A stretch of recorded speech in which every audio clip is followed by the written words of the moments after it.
요즘은 짝퉁 기술이 워낙 뛰어나서요, 전문가가 아니면 잘 모른대요.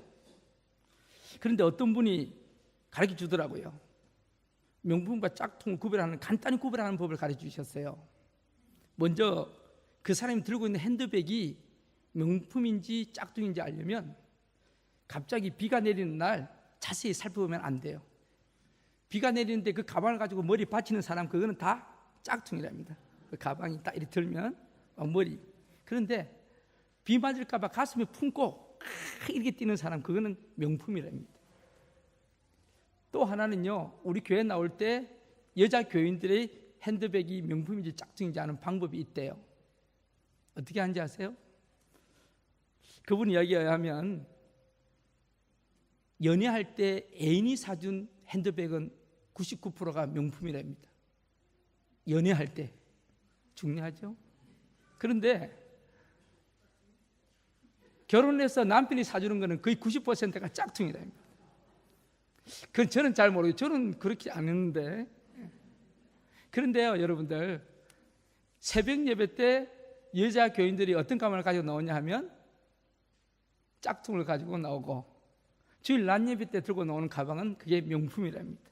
그러니까 오늘 가지고 나오신 가방은 제일 좋은 가방을 들고 나오신다 이 말이죠.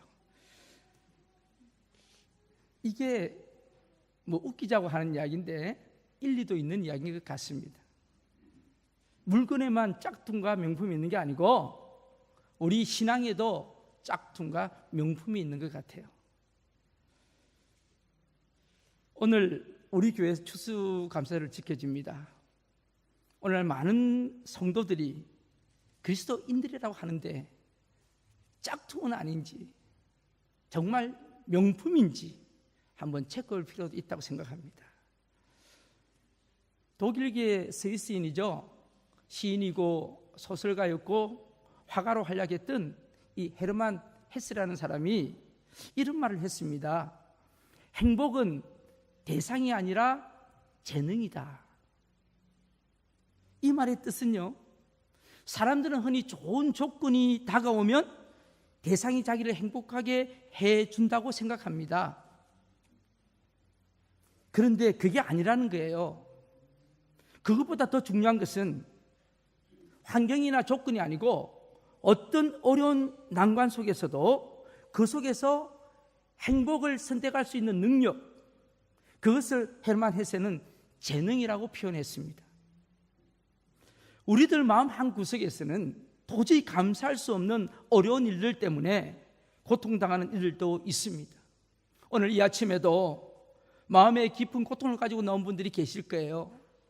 왜 우리 가정은 이렇게 힘듭니까? 왜 나의 삶은 이렇게 고됩니까? 다른 사람들은 다 잘 사는데, 다른 사람들은 다 행복한데 왜 저는 이렇습니까? 그러면서 이 자리에 계신 분도 있으실 거예요. 그러나 여러분, 조금만 더 깊이 생각해 보면 오히려 그럴 때일수록 더 큰 감사가 있음을 우리는 보게 됩니다. 우리가 해마다 지키는 이 추수감사절의, 현대의 추수감사절의 유래도 감사하기 어려운 환경에서 눈물 어린 감사를 드리면서 시작된 것입니다. 1620년 신앙의 자유를 누리려는 일단의 청교도들이 미지의 세계로 배를 타고 건너갔습니다. 그들은 신앙의 자유를 누리기 위해서 마침내 102명이 휴일을 이겨가며 미국 땅으로 배를 타고 건너갔어요. 그러면서 선상에서 그들은 다짐했습니다. 우리가 새로운 세계에 가면 철저하게 하나님의 뜻을 이루며 삽시다. 그리고 우리의 일생 모두를 하나님의 영광을 위해 바칩시다. 그리고 그 땅을 일구어서 신앙의 나라를 세웁시다. 이것이 그들의 목표였어요. 미국의 동북부에 도착했던 그들은 도중에 3분의 1이, 절반이 추위와 굶주림으로 죽었습니다. 그들은 첫 농사를 지어서 첫 곡식으로 죽은 동료들이 묻힌 그 공동묘지에서 추수 감사의 예배를 드렸던 것입니다. 그들은 그 자리에서 이렇게 다짐했다고 합니다. 우리가 여기에 온 것은 잘 먹고 잘 살기 위함이 아닙니다. 멕시코 사람들처럼 금을 캐러 온 것도 아닙니다. 우리는 참된 신앙과 하나님을 영화롭게 하는 삶을 살기 위해서 이 땅에 왔습니다. 앞으로 이 땅에 신앙의 자유가 꽃피울 것이며 인간의 삶을 통한 하나님의 영광이 온 우주에 빛나게 될 것입니다. 이것이 오늘 추수감사절의 기원이고 정신입니다. 오늘 본문의 데살로니가 교회는 그 어떤 교회보다도 환란의 한복판에 있었던 교회예요.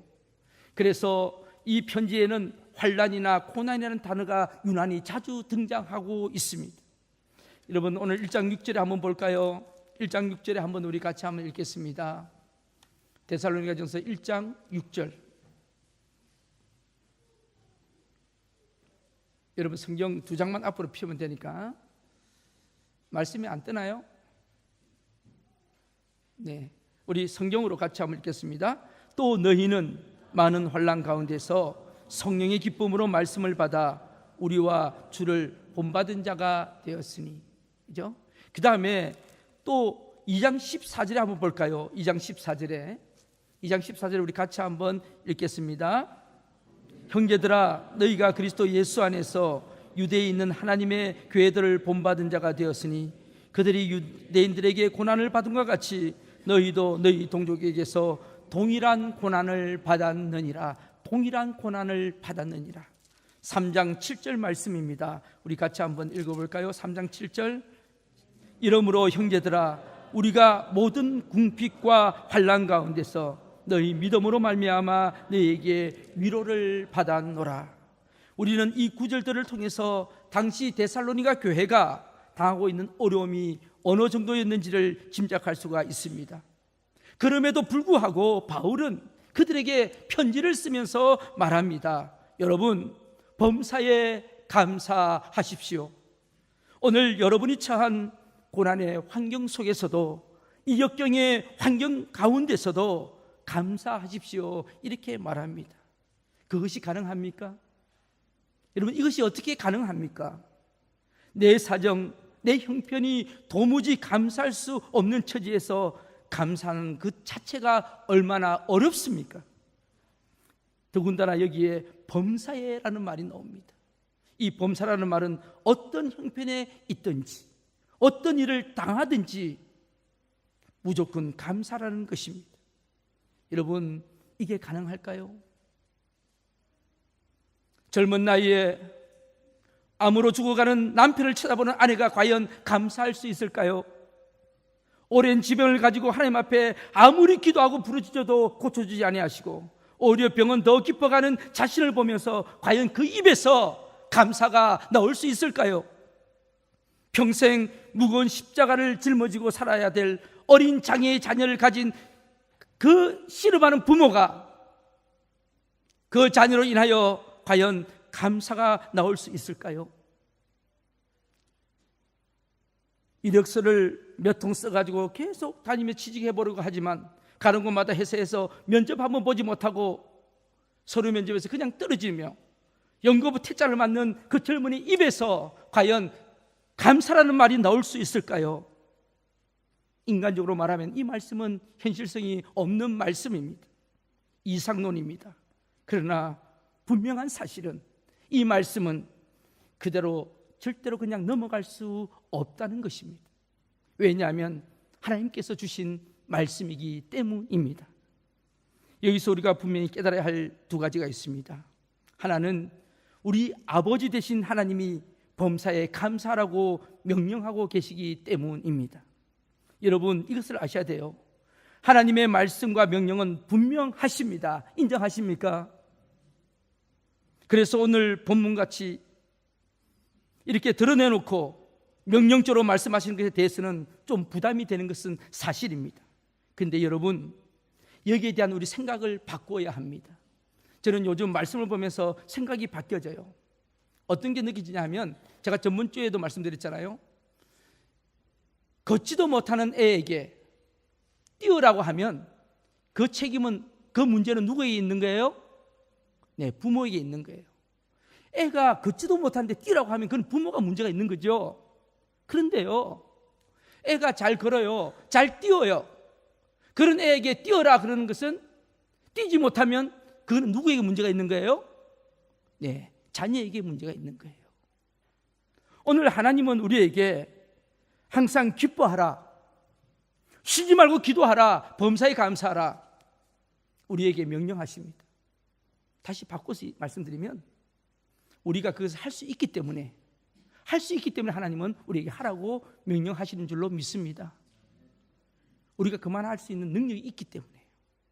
저는 이 말씀을 준비하면서 고민이 됐어요. 과연 이렇게 할 수 있는가? 그런데 제가 이 말씀을 묵상하다가 보니까 하나님의 뜻이 깨달아지기 시작해요. 우리가 할 수 있는 존재이기 때문에 하나님은 우리에게 맡기셨다.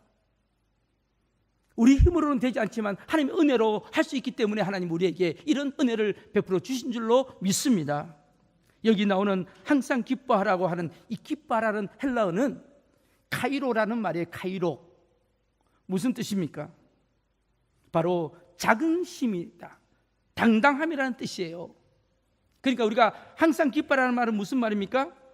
항상 자긍심을 가지고 당당하라는 하나님의 명령입니다. 무슨 당당함입니까? 무슨 자긍심입니까? 저는 깨달아지기 시작했습니다. 우리는 다 예수 그리스도의 보혈로 거듭난 하나님의 자녀입니다. 인정하십니까? 그렇기 때문에 우리는 당당한 거예요. 누가 그리스도 사랑해서 우리를 끊을 수가 있겠습니까? 바로 그런 영적 신분 의식에서 나오는 감정이 기쁨이라는 거예요. 돈이 많아서 기쁜 게 아니고요, 자녀가 잘 돼서 기쁜 게 아니고요, 먹을 게 많아서 기쁜 게 아니고요, 환경이 좋아서 기쁜 게 아니고요, 우리가 하나님의 자녀이기 때문에 하나님의 자녀로서의 당당함, 그 자긍심이 바로 기쁘다는 뜻이라는 거예요. 나는 기뻐 할 때 거기에는 나는 하나님의 자녀야, 주 안에서 새로운 피조물이 된 사람이야, 이런 영적인 자부심이 근거가 되어야 된다는 것입니다. 믿으십니까? 그래서 우리는 항상 기뻐할 수 있는 존재인 것을 믿으시기를 바랍니다. 오늘 17절 말씀에 쉬지 말고 기도하라도 마찬가지입니다. 여러분, 이 기도하라는 이 헬라어는 프로스코 유마이랍니다. 프로스코 유마이. 이 말은 무슨 뜻이냐면 바로 중재하다, 소통하다는 뜻입니다. 우리는 착각을 합니다. 보통 기도라고 하면 하나님 앞에 무조건 달라고 합니다. 달라고. 그래서 받는 게 기도인 줄 알아요. 하나님 주세요, 고쳐주세요, 밥 주세요, 돈 주세요, 그게 기도인 줄 알아요. 근데 여러분 잘 깨달으시기를 바랍니다. 오늘 본문에 나온 이 기도는 그 기도가 아닙니다. 바로 하나님과의 소통입니다. 소통. 하나님과의 교통이에요. 그게 기도예요. 우리 제자반에서 훈련했잖아요. 기도가 뭐라고요? 하나님과의 대화입니다. 소통입니다. 그러니까 쉬지 말고 소통하라. 쉬지 말고 하나님을 늘 생각하라는 것이에요. 항상 하나님을 인식하라는 거예요. 그게 쉬지 말고 기도하는 말씀입니다. 이해가 되십니까? 그래서 오늘 우리는 쉬지 않고 하나님을 인식할 수가 있을 줄로 믿습니다. 여러분, 가족들도 마찬가지잖아요. 가족들이 왜 소통이 잘 될까요? 늘 같이 있기 때문에. 그래서 여러분, 가족들이 늘 같이 밥 먹고 같이 잠자고 하기 때문에 소통이 잘 되는 거예요. 그게 바로 오늘 말씀드렸던 이 본문의 프로스코 유마이라는 뜻이라는 겁니다. 여러분은 하나님과 늘 소통하십니까? 오늘 그렇게 하라고 하나님이 명령하십니다. 또한 범사에 감사라는 이 감사하다도 똑같은 말입니다. 헬라어로는 보니까 유카리스테오랍니다. 유카리스테오. 이 유카리스테오란 말이 무슨 뜻인가? 그 뜻은 감사에 대한, 대상에 대한 인정입니다. 인정. 그러니까 항상 범사에 감사라는 것은 항상 하나님을 신뢰하고 인정할 때 그때 그 나오는 태도가 바로 감사라고 하는 것입니다. 사랑하는 우리 성도 여러분들, 여러분들은 하나님을 인정하십니까? 그게 감사예요. 감사. 오늘 우리가 하나님을 영광 돌리는 예배도 하나님을 인정하는 것이고, 이제 우리 2부 예배 후에 페스티벌을 가지게 될 것인데 이 찬양도 하나님을 인정하는 감사의 태도라는 것입니다. 다시 한번 기억하시기를 바랍니다. 항상 기뻐하라. 무슨 뜻이라고요? 하나님, 저는 당당한 하나님의 자녀입니다. 그래서 정말 기쁩니다. 그런 뜻이고요. 쉬지 말고 기도하라. 하나님, 저는 하나님 자녀로서 늘 하나님을 생각합니다. 그래서 하나님과 이렇게 끊임없이 중보하고 소통합니다. 이게 바로 쉬지 않고 기도하는 겁니다. 범사에 감사하라. 하나님을 믿습니다. 섭리하시는 모든 일들을 인정합니다.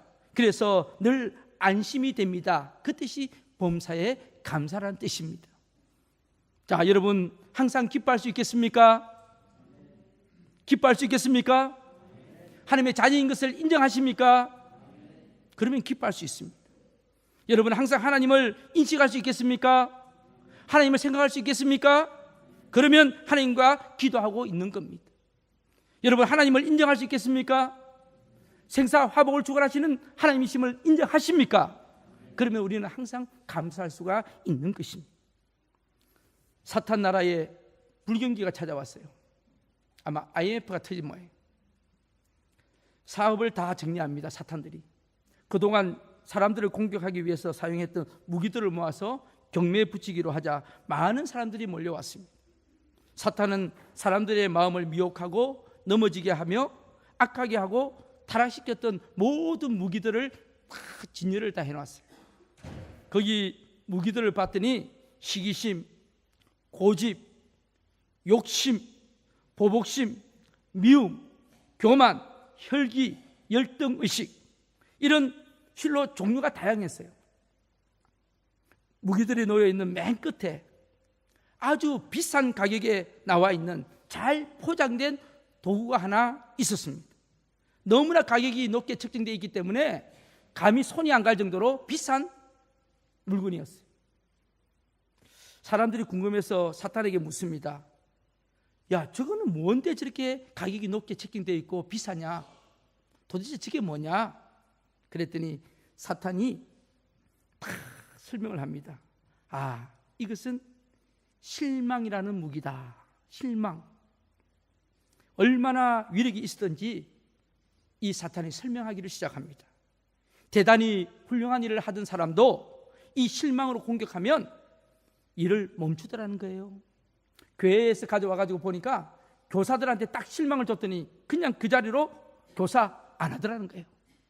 집사한테 딱 줬더니 그 실망을 딱 줬더니 그때부터 교회 안 나가더라는 거예요. 장로한테 줬더니 장로도 마찬가지고 목사한테 줬더니 목사도 마찬가지더라는 거예요. 모든 사람들이 이 무기 앞에서 꼼짝 못하고 무기력한 아무 쓸모없는 사람이 되더라는 것이에요. 그러면서 입에 거품 물고 이게 참 좋은 거라고 사라고 막 선전하더라는 거예요. 그때 어떤 사람이 질문을 합니다. 야, 사탄, 그런데 모든 게 다 장단점이 있는데 이 실망이라는 무기도 분명히 약점이 있을 거야. 혹시 이 실망이라는 무기를 갖다 들이대도 먹히지 않든 넘어지지 않는 그리스도인은 없었냐고 사탄에게 묻습니다. 그랬더니 이 사탄이 약간 인상이 좀 찌푸리지더니 이야기합니다. 있기는 있었지. 그랬더니 이 사람이 묻습니다. 누구야? 누구였어? 딱 묻는 그 순간에 사탄이 아주 좀 깊은 침통한 마음으로 이렇게 이야기를 하더랍니다. 항상 감사하는 그리스도인들이었어. 항상 감사하는 그리스도인들한테는 갖다 들이대니까 먹히지가 않더라는 거예요. 오늘 여러분 이 아침에 정말 감사할 수 있으면 우리는 일어설 수 있습니다. 두 번째로 우리가 깨달을 수 있는 것은 이 감사하는 삶이 바로 하나님의 뜻이라는 겁니다. 자, 오늘 18절 말씀 우리 같이 다시 한번 나에게 주시는 말씀으로 같이 한번 받겠습니다. 시작. 범사에 감사하라. 이것이 그리스도 예수 안에서 너희를 향하신 하나님의 뜻이니라. 아멘. 이는 하나님이 원하시는 것이라는 겁니다. 범사에 감사하는 삶이 그리스도 안에서 발견되어질 때 우리는 항상 감사할 수 있음을 알아야 합니다. 여러분, 삶을 바라보는 시각에는 두 가지가 있죠. 하나는 환경을 통해 인생을 바라보는 시각이 있죠. 환경이 좋을 때는 모든 것이 희망적으로 보이지만 상황이 달라질 때는 그 상황 앞에서 우리의 삶이 흔들릴 수가 있습니다. 우리를 둘러싼 상황 안에서 인생을 바라볼 때 우리는 답답함을 느낄 수밖에 없을 것입니다. 꼭 이렇게 살아야 되나? 왜 이것밖에 안 되지? 하며 가슴을 짓누르는 아픔도 있습니다. 고통이 있습니다. 그러나 여러분들, 다른 또 한 시각이 있어요. 그게 뭐냐면 그리스도 안에서 인생을 바라볼 때는 다릅니다. 어디 안에서요? 그리스도 안에서 볼 때는 인생이 달라집니다.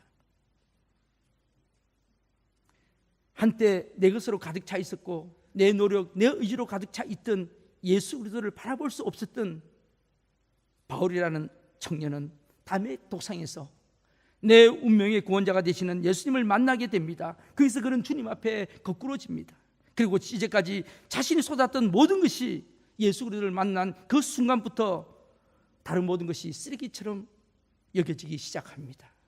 바울은 예수 그리스도 안에서 무엇이 참된 인생인가를 발견하게 됩니다. 그리고 예수 그리스도 안에서 그는 삶의 새로운 목표를 발견하게 됩니다. 도무지 견딜 수 없는 기쁨, 뜨거운 감격, 가슴 깊은 속에서 저미도록 스며드는 그 하나님의 사랑 앞에서 감사의 고백이 터져 나옵니다. 이것이야말로 그리스도 안에서만 알 수 있는 넘치는 은혜요 축복이라고 생각합니다. 그러므로 그는 어떤 자리에서든 감사합니다. 사도 바울은 예수를 만나고 난 뒤부터 자기를 핍박하는 자들을 위해서도 감사합니다. 감옥에서도 감사합니다. 점이 오는 매맞음의 통증을 끌어안으면서도 감사합니다. 살 소망이 끊어진 자리에서도 지금의 고난은 장차 누릴 영광과 능히 좋게 비교할 수 없다고 하면서 감사합니다. 그는 신약 성경 13권의 서신을 기록할 때마다 하나님 앞에 성도들에게 감사합니다. 범사에 감사하는 이 전천후의 감사는 바울의 삶을 능력 있는 삶으로, 승리의 삶으로 이끌어 주었습니다. 바로 그리스도 예수 안에서. 영국의 작가 아이작 윌턴은 하나님의 주소는 두 곳이 있다고 합니다. 하나는 하늘나라가 있고 하나는 감사하는 사람들의 마음속에 있다고 합니다. 감사는 하나님이 함께 있게 하십니다. 사랑하는 성도 여러분, 감사는 숨 쉬는 것부터 시작해서 우리 모든 것이 다 감사의 조건입니다. 저는 이 말씀을 준비하면서 이 이야기를 한번 본 적이 있어요. 보통 사람은요, 평균적으로 하루에 숨을 몇 번 정도 쉴 것 같아요, 여러분들? 여러분 헤아려 보신 분 계세요? 내 하루에 숨 몇 번 쉬는지 헤아려 보신 분 계세요? 없죠? 하루에 23,000번 정도 숨을 쉰답니다. 23,000번. 또 오늘부터 또 헤아려 보시는 분 있을지도 몰라. 하여튼 23,000번 정도래요. 그리고 심장은 하루에 몇 번 정도 뛰는지 아세요? 심장 몇 번 뛸 것 같습니까? 네, 10만 번 정도 뛴대요. 하루에 10만 번. 그리고 여러분, 구석구석으로 우리 몸에 뭐가 돌아다녀요? 피, 혈액이 돌아다녀요. 이게 얼마나 다닐 것 같아요? 거리가 얼마나 다닐 것 같아요? 네? 헤아려 보신 분 계세요? 무려 2억 7천만 킬로미터를 간답니다. 이 피가 하루에 돌아다니는 거리가. 저는 깜짝 놀랐어요. 그런데 여러분, 이 모든 일에 약간만 차질이 생기면 죽습니다. 약간 숨이 조금만, 한 몇 분만 안 쉬면 죽어요. 심장이 한 1분만 안 뛰어도 죽습니다. 피가 조금만 멈추면 그냥 갑니다. 그런데 제가 여러분에게 물어볼게요. 이렇게 숨쉬기 위해서 무슨 노력을 한 적이 있으십니까? 심장이 뛰기 위해서 무슨 마사지를 하고 오셨어요, 오늘? 이 피가 잘 돌기 위해서 우리가 뭘 했어요? 무슨 일을 하셨어요? 그냥 되는 거예요. 그냥. 우리는 매 순간 우리가 피가 돌기 위해서 우리가 하는 일은 아무것도 없습니다. 하나님이 그냥 그렇게 우리를, 생명의 주인이신 하나님이 우리를 그렇게 만들어 가시는 겁니다. 그런데 우리는 하나님을 기억하며 살아야 하는데 거의 잊어버립니다. 여러분, 집에 전기가 들어오십니까? 전기 안 들어오는 집 있으세요? 이 세상에 전기 없이 사는 사람보다 20억보다 더 행복한 사람이래요. 지금 이 지구상에 전기 없이 사는 사람이 20억 명입니다. 우리 집에 전기가 들어온다면 우리는 20억보다는 더 행복한 사람들입니다. 여러분 집에 수돗물이 들어오십니까? 수돗물? 이 세상에 수돗물은 고사하고 마음껏 마실 수 있는 깨끗한 물이 없어서 병들어 죽어가고 있는 사람이 10억입니다. 여러분, 10억의 인구보다 행복한 사람이에요. 지금 10억의 인구들이 물이 없어서 심각한 질병에 취해져 있다고 합니다. 여러분, 생활비가 하루에 1불 이상 쓰십니까? 내 밥 먹고 교통비, 간식비, 하루에 생활비가 1불 이상 쓰시는 분 계십니까? 질문이 이상하죠. 오히려 이하라 해야지. 그런데 여러분, 하루에 생활비 1불도 없이 살아가는 사람이 12억이 있습니다. 12억 인구가 하루에 1불도 없이 살아가고 있습니다. 하루에 여러분 한 끼라도 따뜻하게 조리된 음식을 먹고 계십니까? 하루에 한 끼. 그렇다면 영양실조로 고통받으며 사는 이 세상에 8억 명을 생각하며 감사하며 사시기를 바랍니다. 여러분, 은행에 돈이 한 10불 정도 저금되어 있습니까? 혹시 주머니에 동전이 몇 개 있고 집에 동전이 몇 개 굴러다니십니까? 그러면 여러분은 이 땅에서 8% 안에 드는 부자입니다. 8%. 여러분은 전혀 놀라지 않으시네요. 나는 굉장히 놀랍던데. 지금 92%나 되는 사람이 주머니에 돈 한 푼도 없이 살아가는 사람이 이 지구상의 92%입니다. 여러분, 이걸 따져보면 우리가 얼마나 복받은 사람인지 알 수 있죠. 오늘 여러분 발로 걸어오셨죠? 혹시 엎혀서 오신 분 계십니까? 지금 이 세상에는 이번 주를 넘기지 못하고 길어야 이번 주입니다. 이번 한 주 지나고 나면 몇 분이 이 세상 떠나냐 하면 100만 명이 이 세상 떠납니다. 지금 이번 한 주 지나면 100만 명이 떠난다고요. 오늘 이 아침에 건강한 모습으로 일어날 수 있고 이 자리에 있게 한 것은 감사한 일이 아닌가요? 오늘 여러분 교회 오실 때 협박받은 분 계십니까? 너 교회 나가면 오늘 죽는다는 분 계셨어요? 있으세요? 한번 손 들어보세요. 아무도 없으시죠? 그런데요, 지금 지구상에는 하나님 앞에 예배드리면, 예수 이름으로 예배드리면 목이 잘려서 죽는다고 위협받는 사람이 30억 명입니다. 30억이 지금 예배드리고 싶어도 예배드릴 수가 없어요. 오늘 여러분 우리가 예배드릴 수 있는 것은 참 감사한 줄로 압니다. 이 자체가 얼마나 감사한 일입니까? 우리 오클랜드 한인교회 권속 여러분들, 이제 우리 교회는요, 하나님 앞에서 새롭게 한번 하나님의 영광을 위해서 출발해 보려고 합니다. 영국의 어느 시골에 런던에서 사는 소년이 하나 놀러 와가지고 물 장난을 하다가 다리에 쥐가 나서 갑자기 물에 빠져 죽게 되었어요. 자기보다 나이가 어린 7살이나 어린 아이가 그 런던에 사는 소년, 도시 소년을 건져내서 살렸어요. 그 소년이 런던에 가서 아버지에게 이야기했어요. 그 아이가 나를 살려줬다고. 그래서 그 아버지가 너무 고마워서 그 아이를 손을 잡고 농촌으로 다시 와서 그 아이를 시골 아이에게 만났어요. 너 희망이 뭐니? 뭘 하고 싶니? 너 소원이 뭐니? 그랬더니 이 시골 소년이 하는 이야기가, 네, 저는 공부하고 싶어요. 의학 공부하고 싶어요. 그래서 이 런던 소년 집에서 이 아이를 데려다가 런던으로 데려가서 공부를 시켰대요. 의학 공부를 시키는데 뒷바리를 다 해줬대요.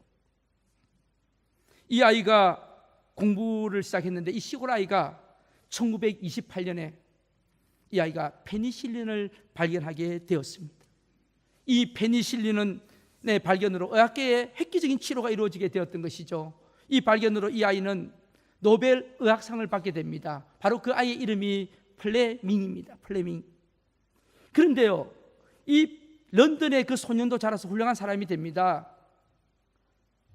2차 세계대전 시에 미국 루즈벨트 대통령과 함께 스탈린과 함께 회담을 하러 갔다가 이 런던 소년이 폐렴으로 죽을 지경에 이르게 되었어요. 그때 그 소식을 들었던 이 플레밍이 자기가 막 발견했던 이 페니실린을 공수해 주어서 다시 한번 그의 생명을 또 살려줍니다. 바로 그 런던 소년이 누구였냐 하면 바로 영국의 수상 윈스턴 처칠 경입니다. 여러분, 플레밍이 위대한 일을 하려고 물에 빠진 처칠을 구해준 것은 아닙니다. 그렇죠? 막 죽어가니까 당시에는 구해줄 상황이 되어서 건져준 거예요. 여러분, 처칠도 자기가 페니실린을 발견할 위대한 의학자를 만들어 보겠다고 시골 아이를 런던으로 데려와서 키운 게 아닙니다. 그냥 그 아이가 돈이 없어서 공부하고 싶다 하니까 그냥 사랑하는 마음으로, 그래서 사랑을 베풀었던 겁니다.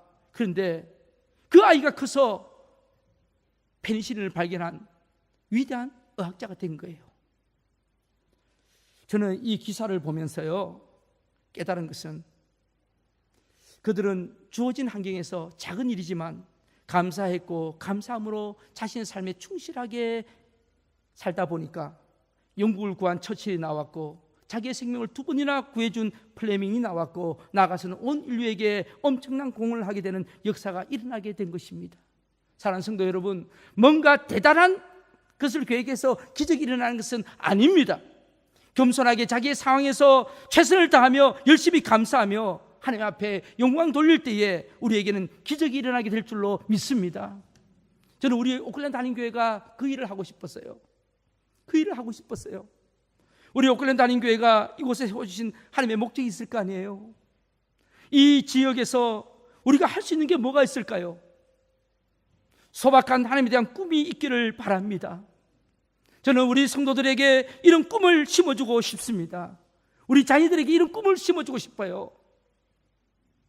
오늘 일부 예배 때도 우리 교사 선생님들에게도 이야기했는데, 우리 유초등부 자녀들이, 우리 중고등부 자녀들이, 우리 성도들이 하나님 앞에 최선을 다해서 그들을 위해 기도하고 하나님의 말씀으로 양육할 때 어떤 인물이 태어날지 우리는 모르지 않습니까? 어저께 이규진 전도사님이 저한테 제 방에 찾아왔어요. 목사님, 내년에 어린이 교재를 구입해야 되는데 지금 쓰고 있는 교재, 그 교재는 1년에 한 60만 원이 듭니다. 하나로 한 60만 원이 든대요. 그런데 새롭게 바꾸는 교재, 제가 좀 자꾸 교재를 연구해보라 그랬거든요. 그런데 새롭게 바꾸는 교재를 써야 되는데 그게 얼마 드느냐 하니까 150만 원이 든대요. 한 화로요. 그래서 제가 그걸 받아들면서 이규진 전도사가 저보고 더 걱정을 하는 거예요. 저희 예산이 1년에 3,500불입니다. 어린이부 예산이. 그런데 이 책을 하려면 뉴질랜드 달러로 최소한 2,000불에다가 배송비는 따로입니다. 그러면 우리 예산의 3분의 2가 더 오버된다는 거예요. 제가 기도하면서 그랬어요. 이 전도사님, 예산은 내년 6월까지죠. 우리 하나님 앞에 기도하고 제가 오늘 우리 부장 회의 때 제가 말씀드릴 테니까 이 교재가 정말 좋으면, 이 교재가 정말 아이들한테 맞으면 우리 선생님이라고 언언하셔서 교육부장님한테 보고하시고 부장회의에 올리세요. 그러면 우리 부장님들이 검토해서 이 예산을 집행할 것입니다. 걱정하지 말고 정말 이 교재가 정말 자녀들에게 도움이 된다면 우리 하십시다. 제가 그렇게 해서 돌려보냈습니다. 사랑하는 성도 여러분, 우리의 삶의 가치가 말이죠, 어디에 두느냐에 따라서 그 인생이 달라지는 겁니다. 오늘 우리 오클랜드 한인교회는 어디다가 가치를 둘 것인가? 우리 교회 나갈 방향이 어떻게 갈 것인가? 저는 하나님 앞에 끊임없이 기도하고 있습니다. 오늘 여러분 예배 때 제가 헌금봉투에다가 감사 내용을 적으라 그랬잖아요. 제가 새벽 예배 때 기도하는데 하나님 앞에 그런 감동을 받았어요. 니네들이 추수감사절이 되면 배추도 갖다 놓고 과일도 갖다 놓는데 하나님이 마음이 말씀하시는 거예요. 정말 내가 받고 싶은 것은 그게 아니고 너희들 마음을 내가 받고 싶다는 거예요. 너희들 마음을, 너희들 그 상한 심령을 내가 받고 싶다는 거예요.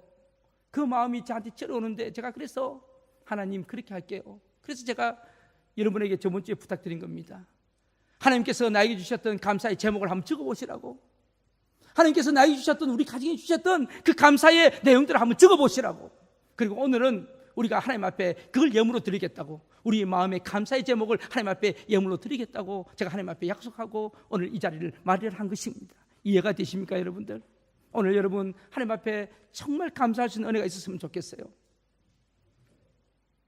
그래서 오늘 이 시간에 우리 한 목소리 한번 감사의 기도를 하기를 원합니다. 혹시 못 쓰신 분이 있었을 것 같아서 제가 오늘 이 시간에 한 1, 2분 동안 하나님 우리 가정에 주신 감사, 나에게 주신 감사, 또 앞으로 우리가 받아야 할 감사의 제목들을 한번 생각하면서 우리 한 한 목소리로 한 1, 2분 동안 한번 기도하기를 원합니다. 함께 우리 기도하시고 흥망한 시간 가지도록 하겠습니다. 같이 기도하시겠습니다.